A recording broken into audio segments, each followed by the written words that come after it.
Folks, we're turning yet another game from my dreams into reality, and yes, it gets pretty weird. So ladies and gentlemen, welcome to Dev Diary, a series where I try to make my own video games. So if game dev videos are your thing, consider subscribing to the channel and turning on notifications so you don't miss future videos. So the decision to bring this game to life was actually due to the dream that it's attached to, which was basically an entire fake documentary on this game. A game which, as far as I can tell, does not actually exist. So I thought it would be fun to sprinkle in some of what I can remember from that fake documentary throughout today's showcase of that very game. Now, spend enough time in thrift stores and you'll find all types of retro gaming peripherals, from light guns to fight sticks and even stuff like Rob the Robot. And much like Rob the Robot, there existed a peripheral with an apparent specific use. The controller design consists of a 3x3 grid of large buttons and a plastic scroll wheel,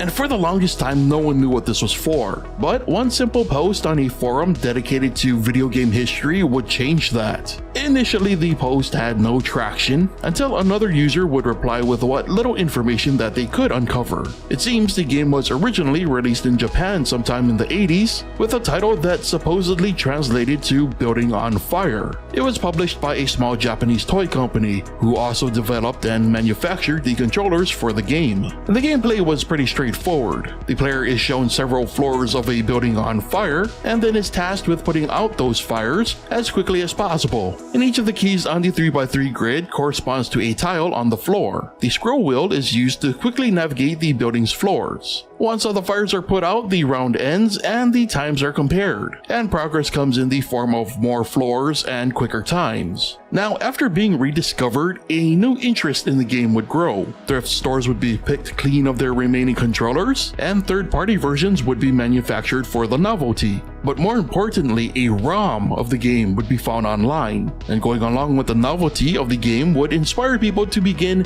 quote-unquote speedrunning it, which would eventually lead to a very dedicated little niche community. But like all growing communities, there was turmoil amongst the speedrunners, a division between those who felt that the controller was necessary and those not fortunate enough to find their own or simply did not like using the unique peripheral. And it's a rivalry that extends to this very day. And because I have no idea how to segue into it for this video, just a little reminder that if you enjoy the content, supporting me on Patreon is the best way to help me keep making it. Doing so can get you access to exclusive content and downloads, and even early access to the weekly Dev Diary videos before they're released on YouTube. Now, despite the resurgence of interest in this game, no one from the company seems to have come forward for an interview or to give any insight into the game or the controller. But that hasn't stopped the internet from speculating. For example, in the game, the most floors a building will ever generate are 13 floors, which is very unusual, especially for superstitious cultures. But what's even creepier is that it's said that the company's building burned down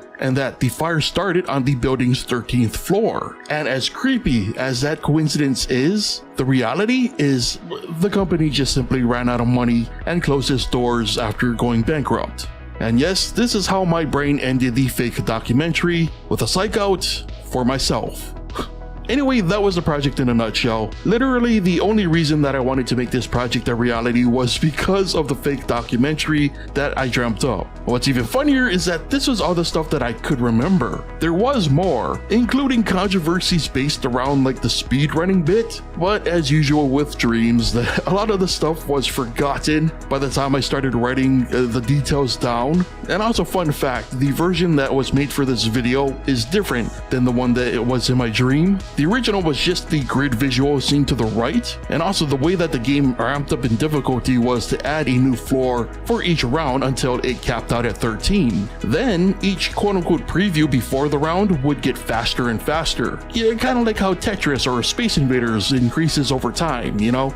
So I am very much aware that some excitement for this project may get lost in the way that I attempt to recreate the details for this video. So I'm curious to know what you thought of the game and the fake documentary that I dreamt up, and even how you would flesh the game out, because I'll admit, the game was the least developed bit of my dream. I'd love to hear your thoughts and ideas, so be sure to leave them in the comments. Also, if you enjoyed today's video, be sure to leave a like.